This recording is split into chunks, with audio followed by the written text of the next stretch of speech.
존재하지 않는 13층의 아파트. 서울의 밤은 언제나 밝다. 하지만 모든 빛이 사람을 안심시키는 것은 아니다.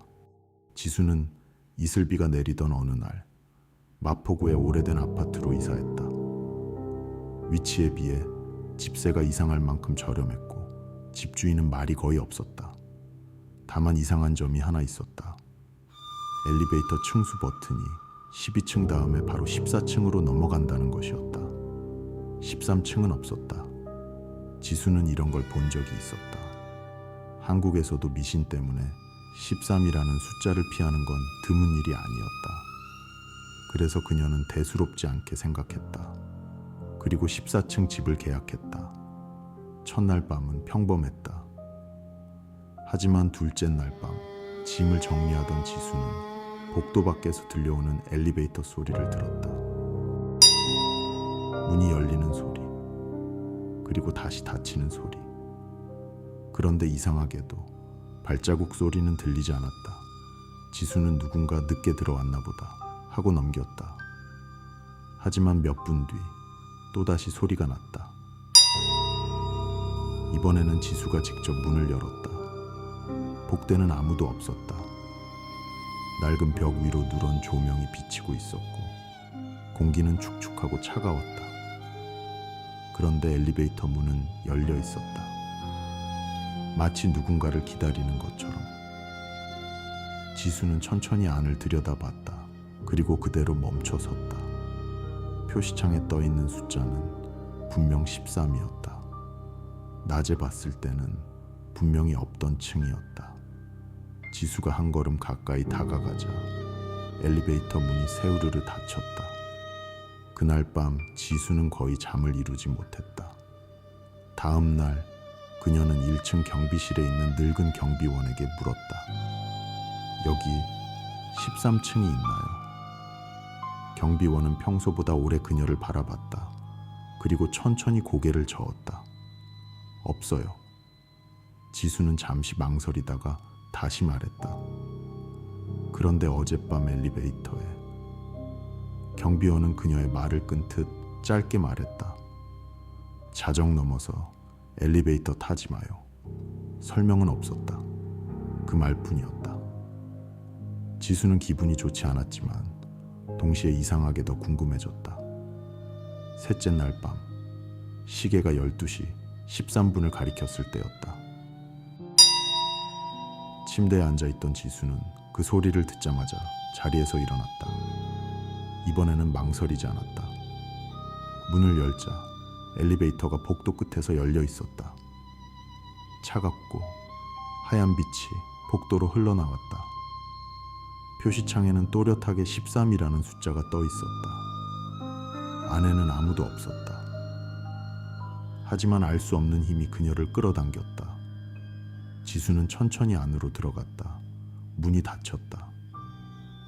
아무 버튼도 누르지 않았는데 엘리베이터는 저절로 움직이기 시작했다. 진동도 없었다. 기계음도 없었다. 그저 숫자 13만이 희미하게 빛나고 있었다. 그리고 문이 열렸다. 눈앞에 펼쳐진 것은 분명 자신이 사는 층과 비슷한 복도였다. 하지만 어딘가 달랐다. 벽은 더 축축해 보였고 조명은 훨씬 어두웠다. 공기는 차갑고 무거웠다. 지수가 조심스럽게 밖으로 발을 내디뎠다. 등 뒤에서 엘리베이터 문이 닫혔다. 그 순간 주변은 완벽할 정도로 조용해졌다. 바람 소리도 없었다.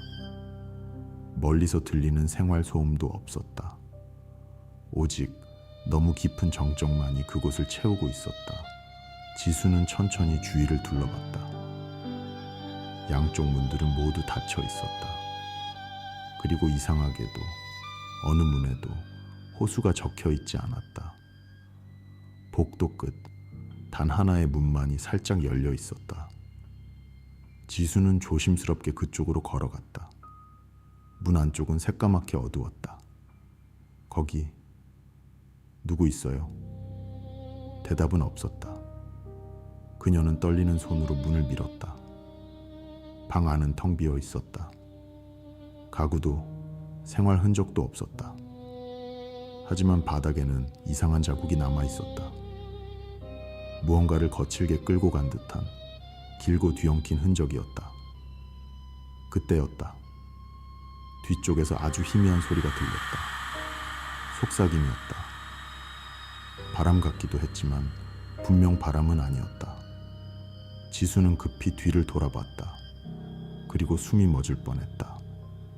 복도가 아까보다 더 길어져 있었다.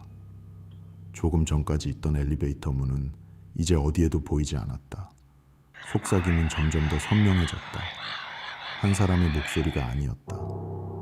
여러 목소리가 겹쳐져 있었다. 낮게, 축축하게, 귓가를 스치는 소리로. 남아, 여기 있어. 지수는 그대로 달리기 시작했다. 하지만 이상하게도 복도는 끝이 나지 않았다. 달리면 달릴수록 복도는 더 길어졌다. 양옆의 문들이 하나둘씩 천천히 열리기 시작했다. 아주 조금씩.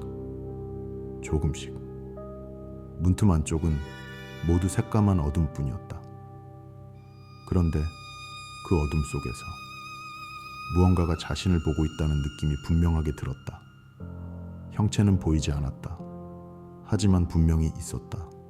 지수는 숨을 몰아쉬며 걸음을 멈췄다.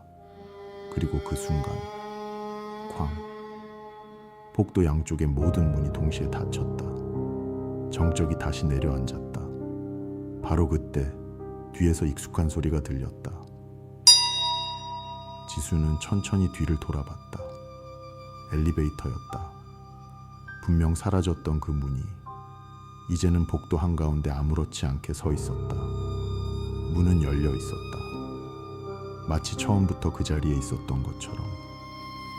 지수는 망설일 틈도 없이 안으로 뛰어들었다. 문은 즉시 닫혔다. 표시창이 깜빡였다. 잠시 후 문이 열리고 지수는 익숙한 복도로 거의 쓰러지듯 나왔다. 여기는 분명 자신이 사는 층이었다. 불빛은 아까보다 밝았고 공기도 평범했다. 지수는 떨리는 숨을 고르며 다시 엘리베이터를 돌아봤다. 표시창에는 1층, 2층, 3층, 14층까지의 숫자만 떠 있었다.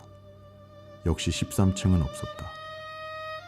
다음 날 아침, 지수는 곧바로 짐을 정리하기 시작했다. 이곳을 떠나기로 한 것이다. 떠나기 전 그녀는 마지막으로 경비원에게 다시 물었다.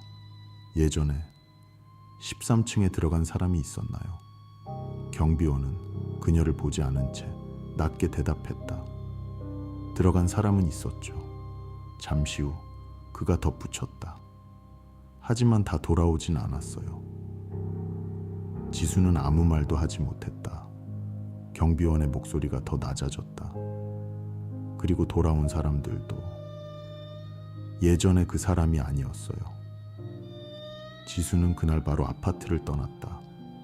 새로 옮긴 집은 훨씬 밝고 깨끗했다.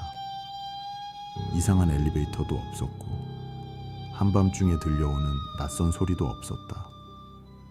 시간이 지나면서 모든 일은 조금씩 평범했던 악몽처럼 흐려지는 듯했다. 그렇게 일주일이 지났다. 늦은 밤, 지수는 욕실에서 이를 닦고 있었다. 그때였다. 아주 익숙한 소리가 조용한 집안에 또렷하게 울렸다.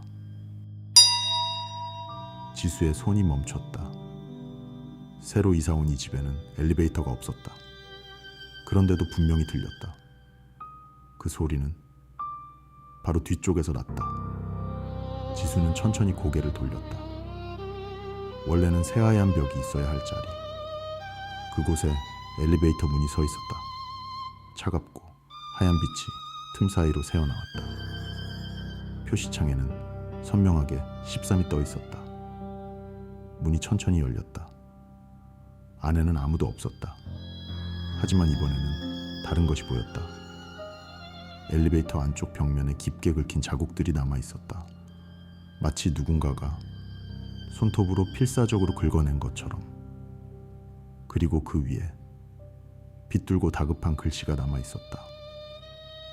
네가 다시 돌아왔어.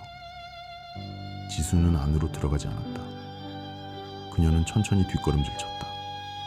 하지만 엘리베이터 문은 닫히지 않았다. 그저 계속 열려 있었다. 기다리듯. 조용히. 그때 다시 속삭임이 들려왔다. 전보다 더 가깝게. 전보다 더 선명하게. 이번에는 바로 그녀의 귓가에서. 이번에는 떠나지 마. 다음 날 아침. 지수의 새 집은 텅 비어 있었다.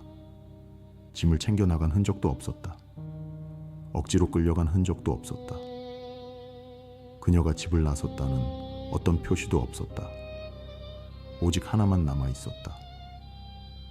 엘리베이터가 나타났던 그 벽 위에 작고 거친 긁힌 자국 하나.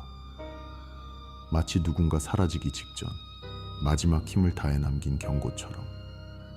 그 자국은 이렇게 적혀 있었다. 13층에 들어가지 마.